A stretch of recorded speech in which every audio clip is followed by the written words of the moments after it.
Why do people relapse? Because they want to. I was involved in a panel that took a meeting into a treatment center for 17 years, twice a month. We would always put our names and numbers up on the board, so when they were discharged, they could always call us and that we would take them to a meeting. I would often see the same people in there for 5, 10, 15 times. And when I'd walk in the room, I would always say, hey, you're back at it again. What's gonna be different this time? You know, you can always call me. My number is always on the board. And once you're discharged, I will take you to a meeting.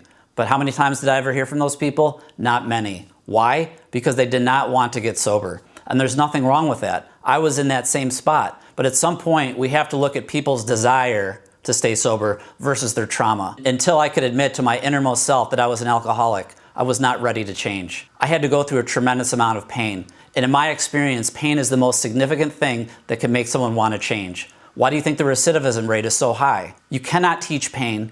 Pain has to be learned out on the street, or it has to be learned drinking in a bottle.